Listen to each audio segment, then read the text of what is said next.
Good morning, everybody. Welcome to the Flow Show, Monday, the 3rd of June. Another week awaits, a busy one.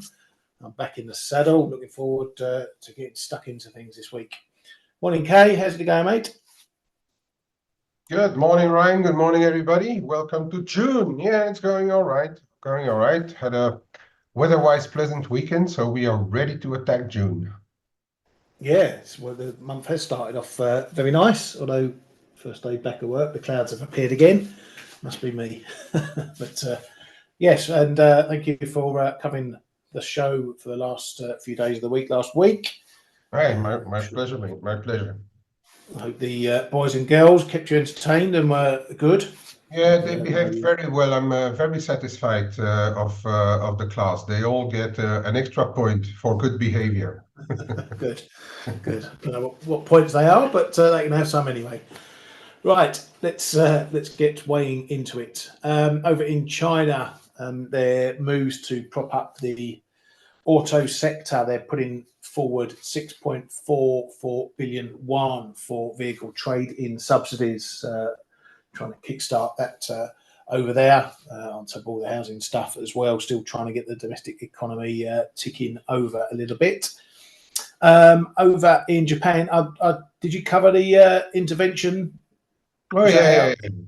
You got that one? Right, we'll skip over The that number one then. came out right in the middle of the Flow Show on Friday, so Yeah, just to confirm what the Bank of Japan already showed us. Yeah, I thought you might have had your eyes on that one, so I'll let that one go. We have had Economic Minister Shindo out saying that real economic growth of 1.3% in fiscal year 2025 is not so unrealistic. That's what they're pushing towards. There's also been reports out this morning that they're going to finalise their long-term fiscal roadmap as early as June 21. Now, this might not be anything too market moving, but it could be because they're going to, list out what they're going to be doing for the longer term in regards to fiscal measures, which is going to obviously potentially impact or will impact what they do with JGB sales and auctions and the like, which will also impact what the investors do with those JGBs and what the BOJ does with its holdings. So it could have some ramifications, but that won't be coming out till June 21st if these reports are to be believed. So we'll have to wait for those to see if there's going to be any impact from that. Speaking of bonds, there was a quarterly bond market survey from the BOJ saying that the bond market function index improved for the 5th straight quarter. So that's obviously good news for them in what they're doing with all their QE, QQE, and all the rest of it in light of them hiking rates. So again, a lot of eyes, as we've been speaking about, on the bond market over there, just to make sure that it functions well and what investors are going to do with it if yields continue to rise. Any thoughts on that lot, Kay?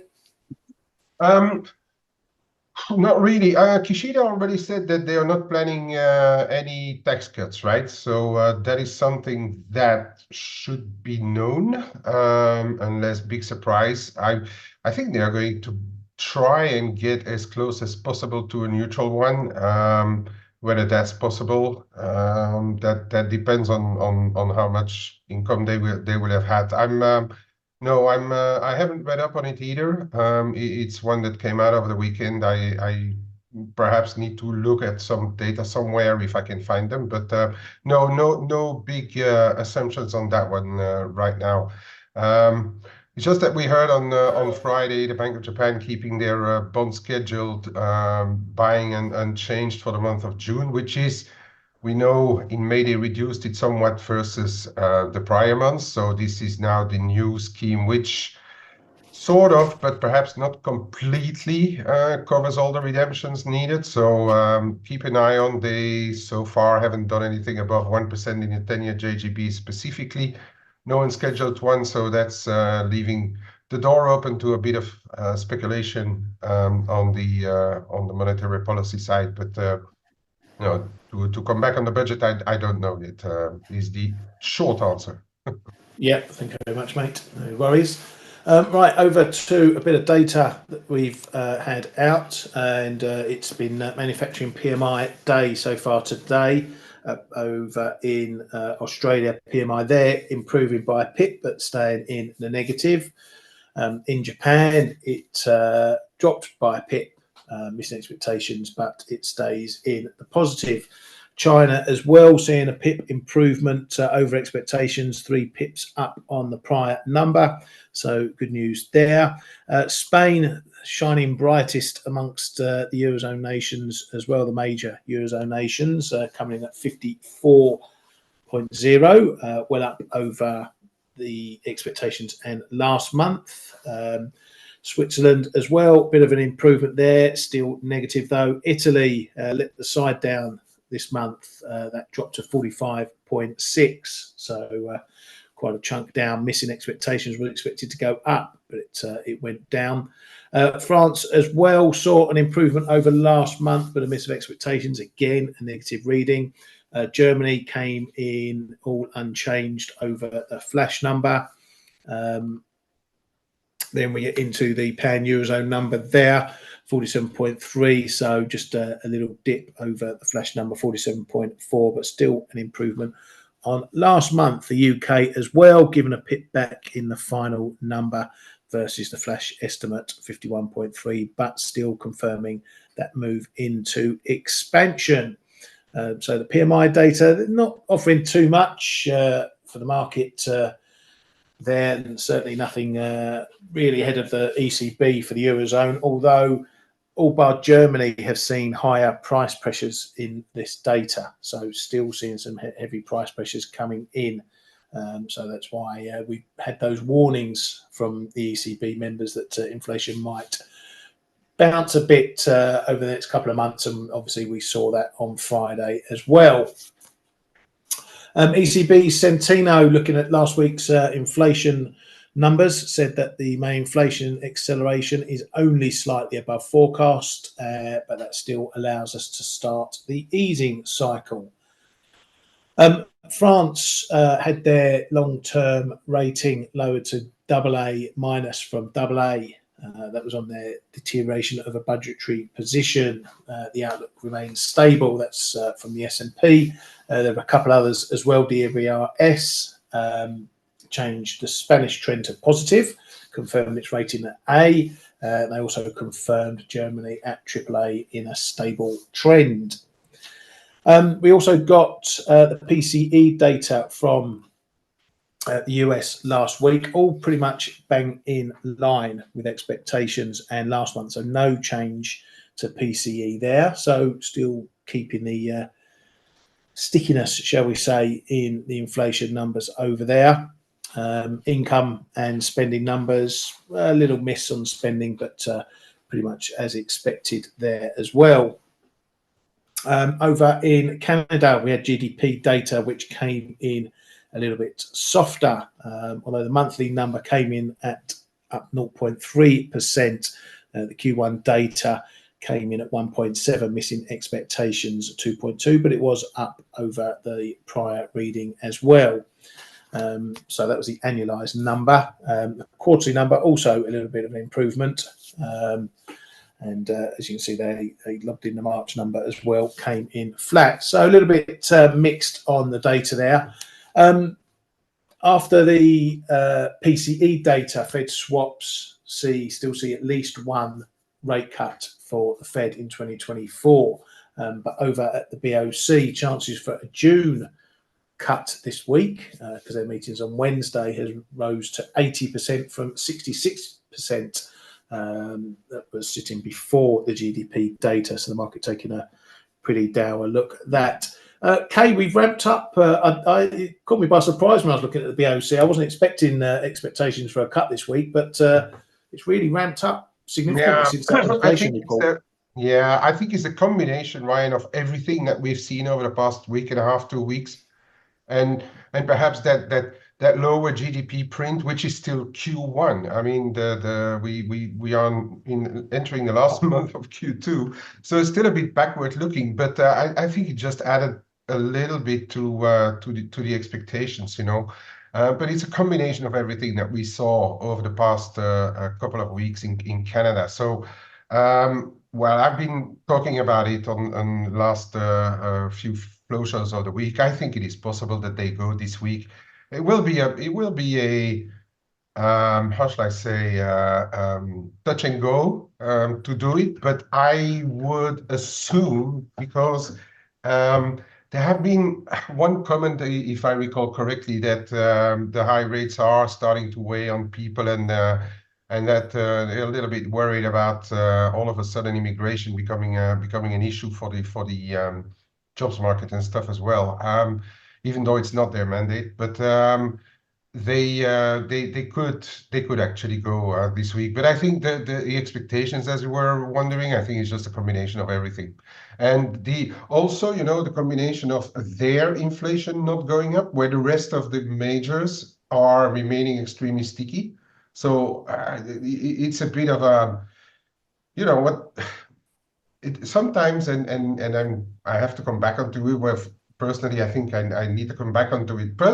Sometimes we're talking about, oh, pricing in this and pricing in that. Well, when a market sees divergences between the one and the other countries, they move their bond book a little bit. Well, we translated in pricing in this and pricing in that, but it doesn't mean when you go from 66 to 80% between brackets expectations also, or pricing in, that it's a done deal either, right? So Yeah.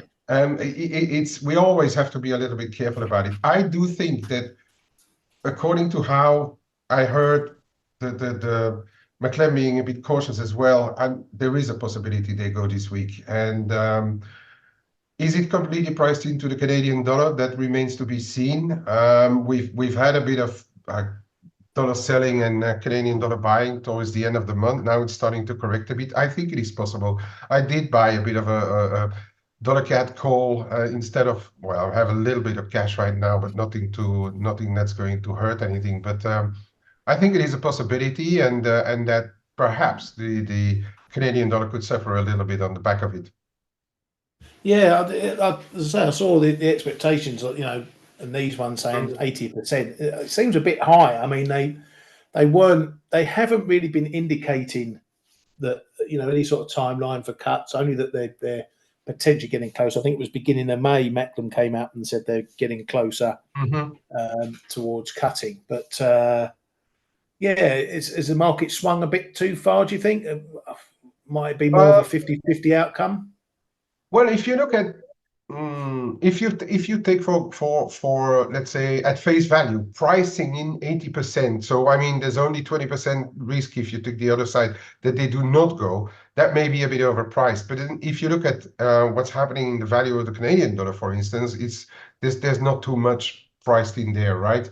And while we are chatting, I'm looking at volatility, and if you look at the weekly volatility in the dollar CAD, is still below 6%. If you look at the weekly volatility in stuff like Euro CAD, that covers ECB and the Bank of Canada, we are below 5.5%. So I don't think the currency market is really over ecstatic about the prospect of them, or perhaps still saying perhaps they won't go, you know.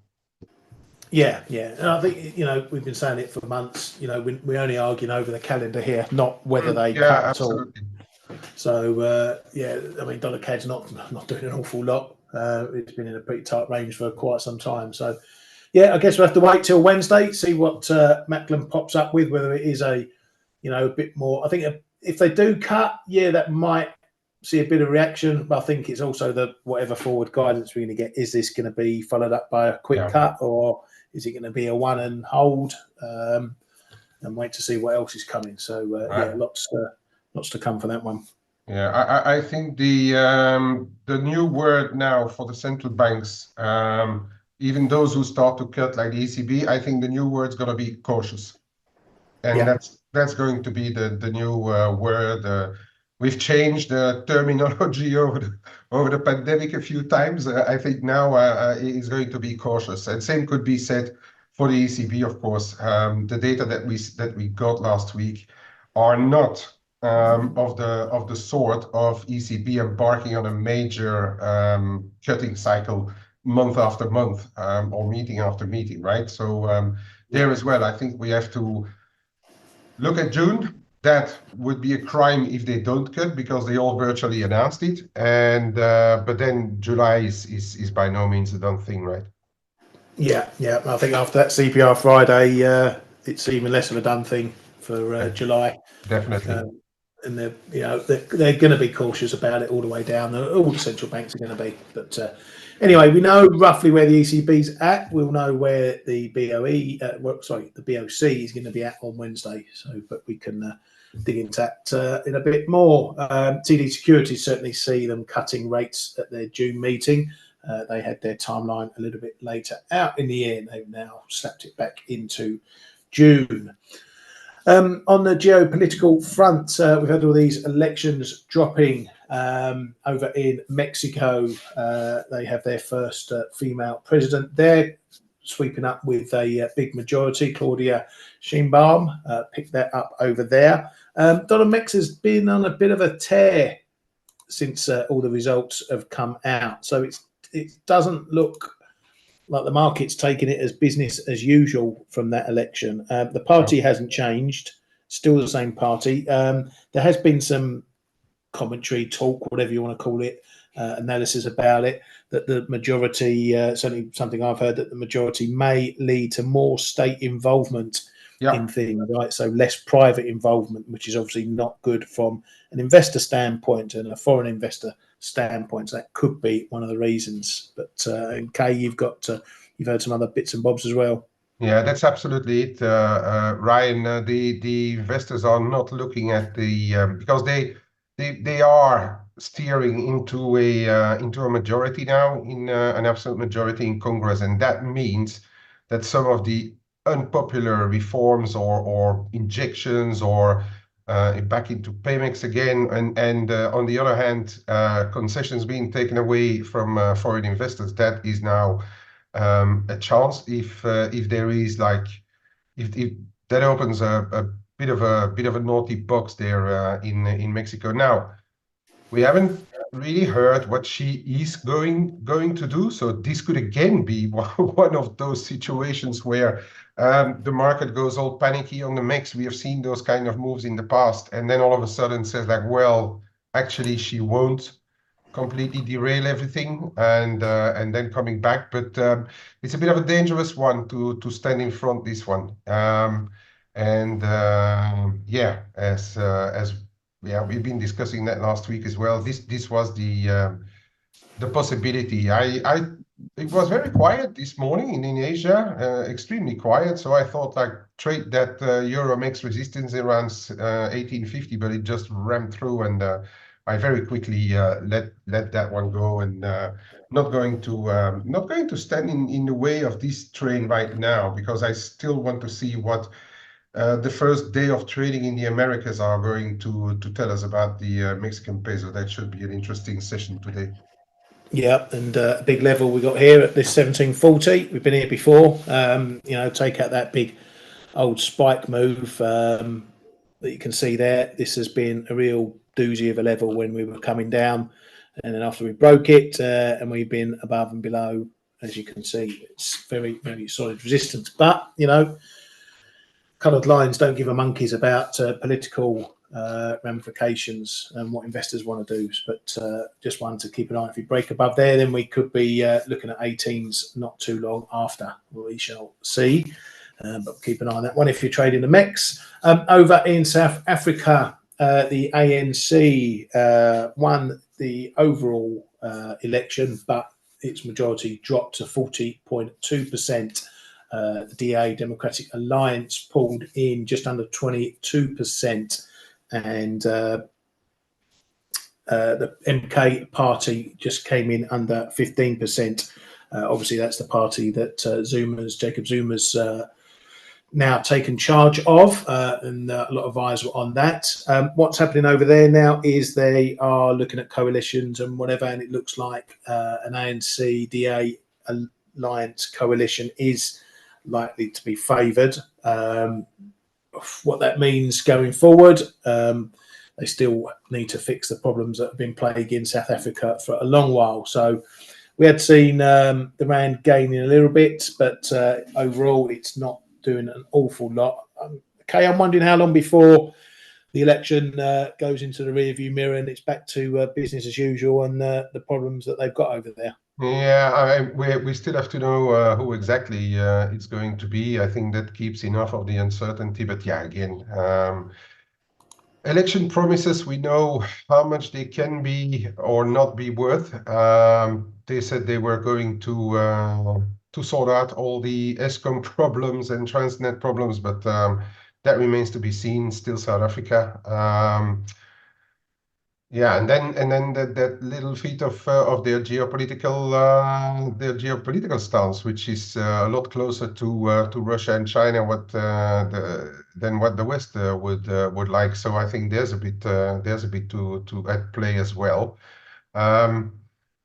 Yeah, I think we've seen the reaction to the market. It's lukewarm. It's of course. Yeah, I think we really need to see, and prices will tell us over the course of this week, probably already.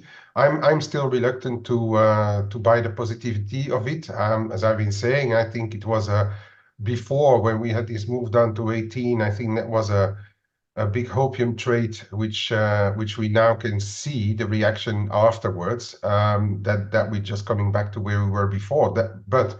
That understands that we are trading still a weaker rand, in my opinion, overall. And Matthew's popping up, just saying the Parliament needs to sit within 14 days. Yeah, that's correct. So they've got to get all that sorted out, the coalitions and whatnot. And yeah, there is still significant uncertainty. So it could be a bit of a wild ride until we get confirmation of what's going on. If there's no coalition, then that's going to potentially cause some waves, so I wouldn't be surprised to see it shooting higher. Or if there would be one major surprise is that Zuma comes back into the frame, then I think your dollar rand is trading 20. Yeah, most likely. So, yeah, if you're trading the rand, don't take your finger off the pulse for this one just yet. Right, that's all I've got on the headline front. Unless there's any bits and bobs you've got from last week or anything, Kate? Oh, not really. Well, I mean, some may find it funny, but the two best buddies are in a little bit of a pickle over the what is it? The pipeline.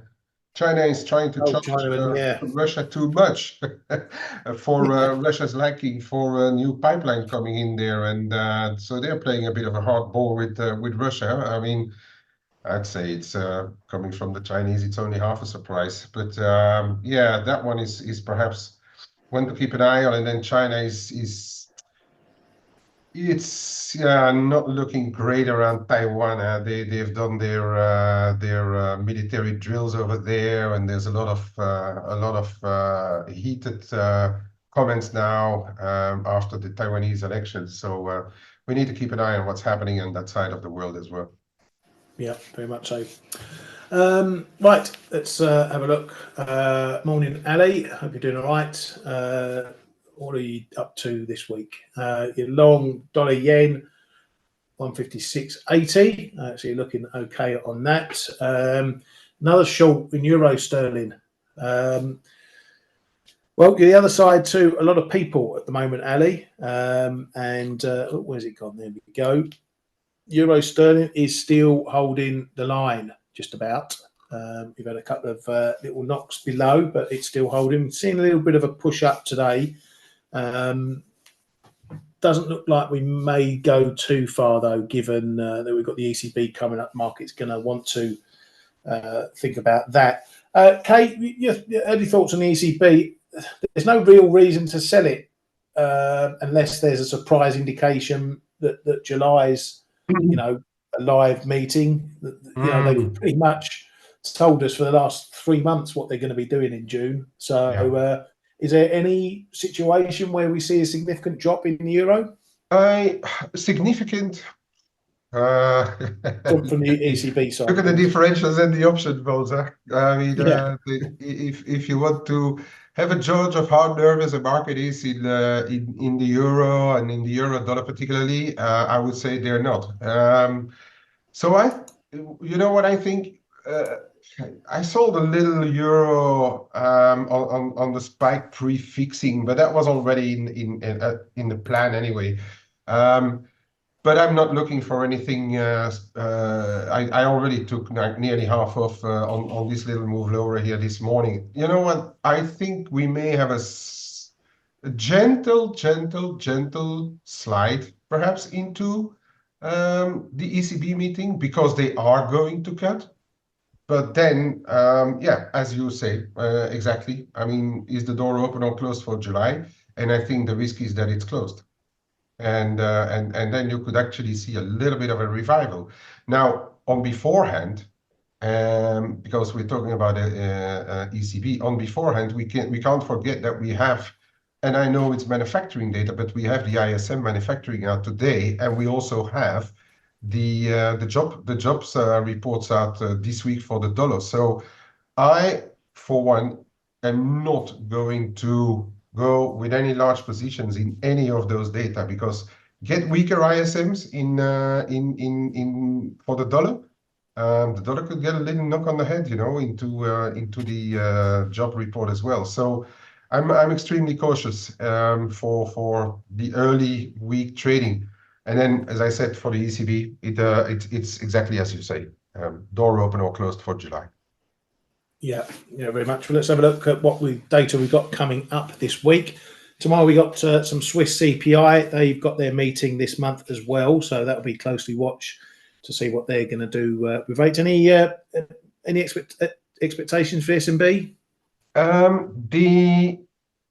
The date. Well, I don't know. Nobody knows the CPI tomorrow. If that comes in much lower than expected, it's going to up the expectations again for the S&B, and the S&B will be deciding on the 20th of the month. This being said, all the April data that we had so far signal an uptick in activity, and as I've been saying last week as well. I'm getting a bit cautious with short Swiss. You know, I tried it on Friday evening on the sterling Swiss, but it's going nowhere, and I've let it go. Those activity numbers starting to tick up in Switzerland, and we had, and that one you missed, I think, on the evening of Wednesday to Thursday, if I'm not on the night, Wednesday to Thursday, if I'm not mistaken, Jordan finally came out with the first warning shot on the Swiss franc, right? That. Okay. Saying that a bit of a message to the market, don't distract everything that we have done. And that coupled with those activity data starting to go up, it's going to be interesting to see what happens on that CPI. So I'm starting. We did come a long way, and I've already said that before. We did stop on serious levels in the dollar Swiss, in the euro Swiss, in whatever currency versus Swiss. So yeah, a bit cautious here on the Swiss franc right now, because if we confirm an uptick in the activity in Switzerland, where most of the Swiss companies have complained because of the strong Swiss franc very loudly. But if they are starting to be happier again, perhaps there's not too much reason to be very short Swiss anymore. I think it's only a warning shot by Jordan. I don't think he's ready to press buttons or any of his colleagues, since he's nearly on the way out, to start to actively buy Swiss again. But keep an eye on that CPI data tomorrow. Yeah, definitely, mate. CPI is expected to actually rise, as you just saw there, a couple of pips. So we'll keep an eye on that one. Factory orders and jolts from the US tomorrow. Jolts, obviously being jobs week, will get a bit of attention as well, though it lags by a month. But we'll get to see whether vacancies are coming down still. On Wednesday, you've got some GDP data from Aussie, but again, we're talking Q1. So, that's nearly done in Q2. So, probably not going to take a lot to look at that. Then we get services final PMIs coming through from around the globe as well, through Europe, Asia, and the UK, and then into the ADP number, the aperitif, shall we call it, for the NFP on Friday. Then we've got the BOC coming out. Now, this isn't a monetary policy meeting or anything like that. So it's just going to be a statement and whatnot. No press conference or anything like that. Then we get the ISM coming in later on. Services, that will be the big one. Keep an eye on all the components for prices paid and employment as well. Thursday, it's really going to be all about the ECB number, but I'll be keeping an eye on that Challenger layoffs number just to see if those numbers have been picking up of late, coming in some quite hefty 80s, 60s. So that's picked up. So we'll, again, that play into Friday's jobs number. Then we get the ECB, and we'll be listening to Lagarde waffling on as well after that. And then on Friday, a few bits and bobs out, but the main number is going to be the NFP, and it's double bubble with Canadian jobs as well. So that could be the first big test for whatever the BOC say on Wednesday regarding forward guidance for rates. We'll get a little bit of those expectations getting repriced probably over that jobs data, whether it's strong or weak or whatever. So that's our numbers for this week. And on Wednesday, I need to point out as well, we get the first wages and earnings numbers from Japan for April. So maybe a little bit of an early look to see whether those wage hikes are feeding into the broader labour market. So that might be something just to keep an eye on if you're trading the yen for that one on Wednesday, early Wednesday morning. Ali again asking, markets nowadays sideways with the dollar. What do we both think? We're in this period, and we've been saying it a while. We're in this period now where, you know, we're coming off a big shock, if you like, the inflation shock, let's call it that, and we're heading towards policy coming down to normal levels, or where central banks would like it at normal levels.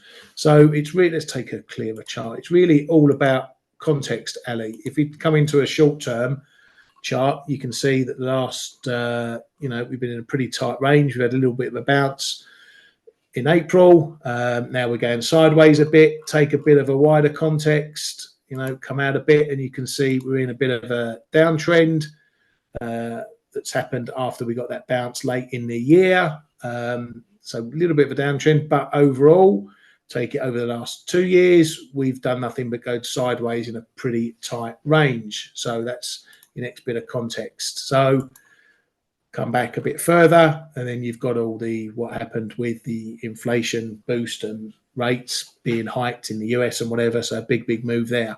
So yeah, we're seeing sideways action going on. So you shouldn't really be looking for any big trends. The only real big trend is if the dollar really starts suffering because the economy really starts suffering. We've been talking about soft landings and whatnot. So if the Fed is going to be forced to suddenly start cutting pretty quickly, you're going to see a big reaction, a big sell-off in the dollar. We'll probably be seeing something euro dollar probably going up towards 115. I'm thinking that. But in the meantime, yes, with volatility is down, as we've been speaking about. And so if that's the case, you're not going to see big moves. So again, keep your expectations grounded, okay? Even with the ECB, we might be lucky if if we get a break of 109. Otherwise, unless there is anything really dovish from them, and even if it is dovish, we're probably only going to see a limited reaction downside in euro dollar. Certainly wouldn't think we'd be getting down to 105s unless they say they're going to cut 5 times this year or something silly like that. So yeah, the market at the moment there's no real trends. We're just doing a little bit of sideways action, and so you've got to factor that in to your trading at the moment. Do you see anything, Kay, that is going to kick us significantly? Well, I think employment is important. I've been saying it for a while. I think employment is important. Any cracks will probably see a bit of weight on the dollar. And in turn, get a great report again out of this week. The dollar may gain some back, but I agree on the back of the ECB and the euro dollar. All else equal, you have already to get below 108, and then 107 will be waiting, and then 106 will be 6.5 will be waiting, or that 106.70 level. Yeah, I think we really have to, unless we break, you don't go with a break, and if we break, I think there's going to be. Well, at least you may miss the first 20, 30 points or so, but there will be time to get into it, because then a break should be on the cards. And that, I think, will especially be if the US data start to deteriorate, because we all know the market loves to sell dollars, and if you give the dog a bone, he will chew it, you know. Yeah, it feels like the market's still trying to chase when the Fed will cut, Mhm. even though it knows it's going to cut. It's still trying to chase it, because it's, we talk about pricing and how you think currencies should move, but here we have an ECB just about ready to start its cut cycle, and a Fed that is seemingly staying higher for longer and reducing the amount of cuts this year, and euro dollar is still remaining pretty upbeat. You'd expect it, if it follows the rule of thumb, to be weaker on the back of those central banks. But it just shows you that, as I say, the market is happy with where it is with the ECB, but it's not so happy yet where it wants to be with the Fed. So until that situation gets resolved, and as you say, Kay, and as the data starts, shifting that way more negative, so the market suddenly goes, "Oh yeah, see, we told you so." Yeah, and if that happens, we probably the day the data markedly weaken in the US, I think I'm going to turn Twitter off, and I'm going to turn everything off. They're just doing a flow show for an hour or 3/4 of an hour, and that's it over the day. I'm not going to read anything else anymore. No, sounds like a good plan, mate. Sounds like a good plan. But yeah, we're here to trade, whatever. So if these are the conditions, Ali, if we're not going to get any big trend moves, then you know what to do. You train the ranges. You get through this week. You see where we finished the week. We've got US data, central banks. So there's euro dollar, there's loonie, there's all the crosses to look at, and see how the line drops after. But take from the central banks the overriding view, because that's going to be driving a lot of the move. So if the ECB is, quite dovish, more dovish than the market is expecting, you're going to see the euro sell off.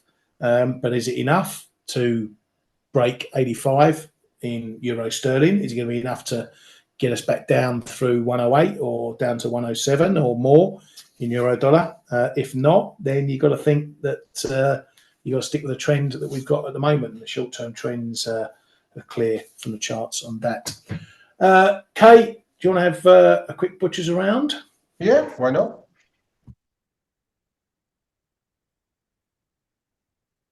And okay, I'm going to start with the dollar CAD, right? Because we do have Bank of Canada out this week, so I'm trying to keep it simple here. Let me just go a little bit wider. As we can see, we've been trading along here, trying to break out of this triangle, but it's still very undecided. So I'm going to rather look at those little bit wider levels.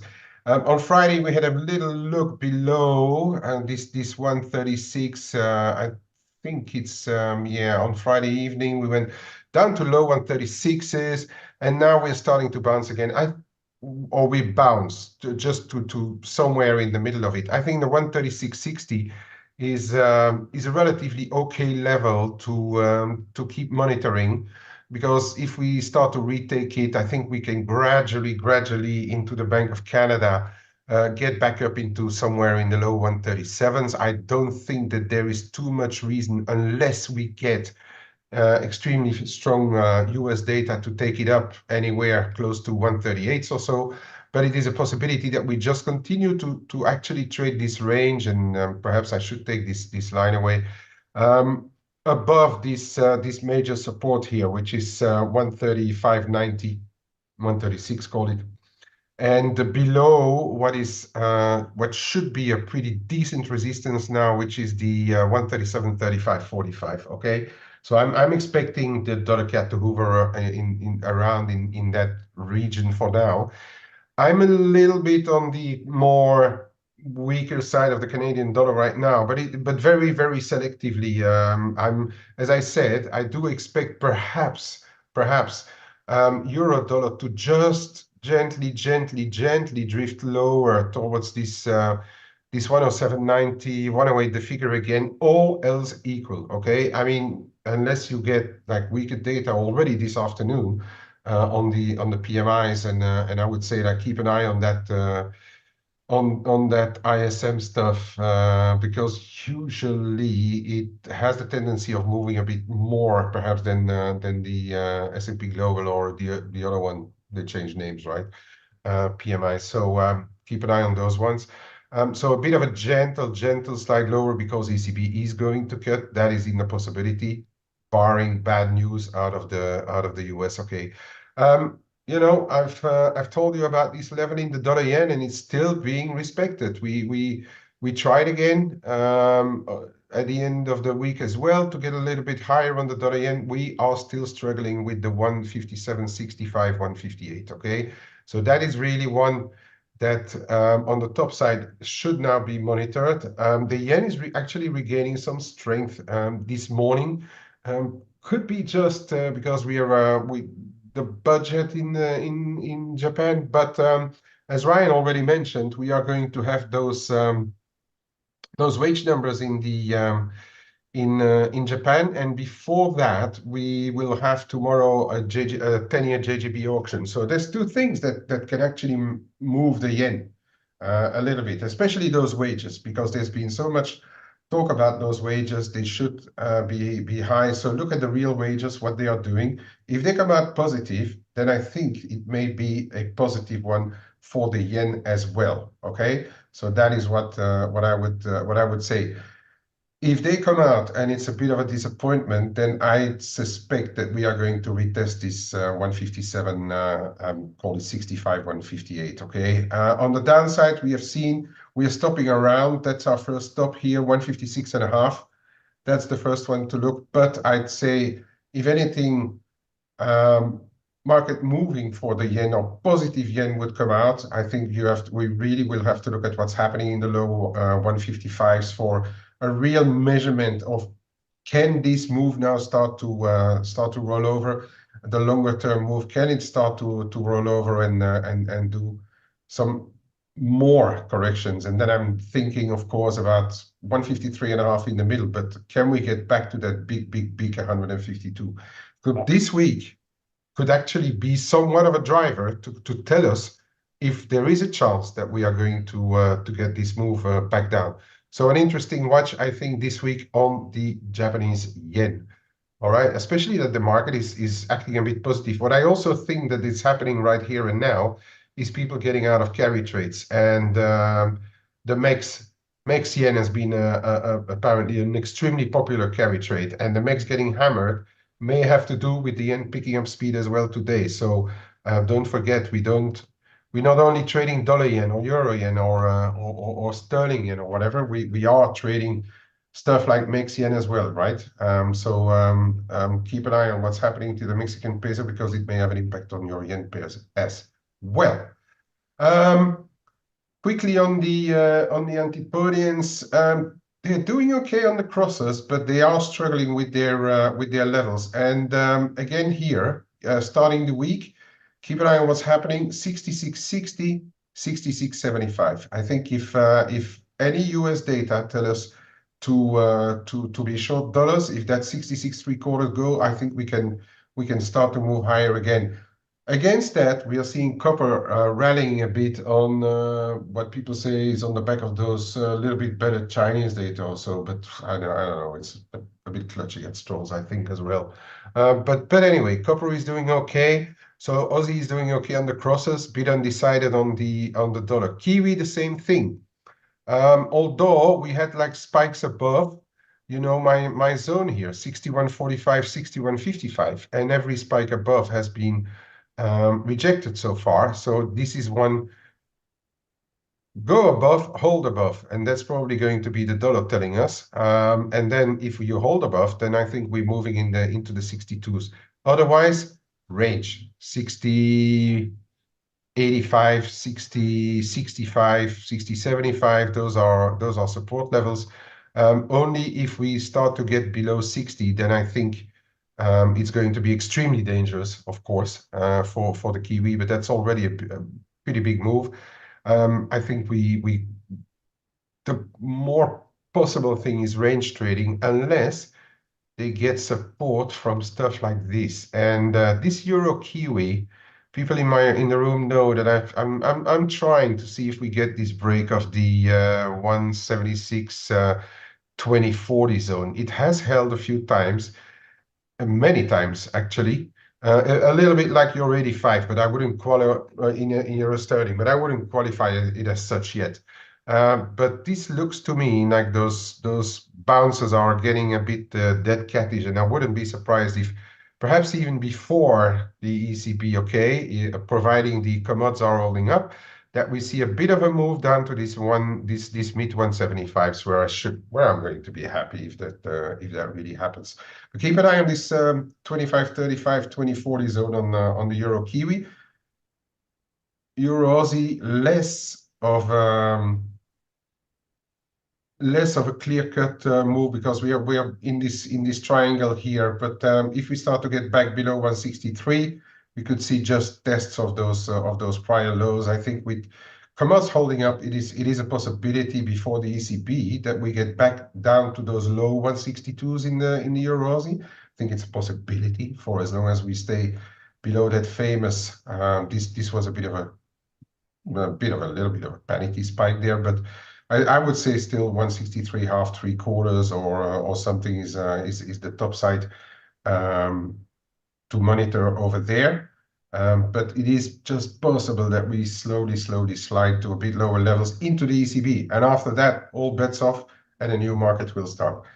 And with that, back over to you, Ryan.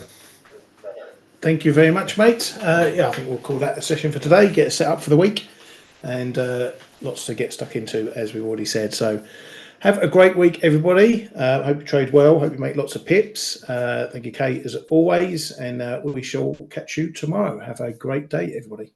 Welcome back, Ryan, and have a good week, everybody. Thank you, mate. Hey traders, this is Blake Morrow with ForexAnalytix. Thanks for stopping by our YouTube channel.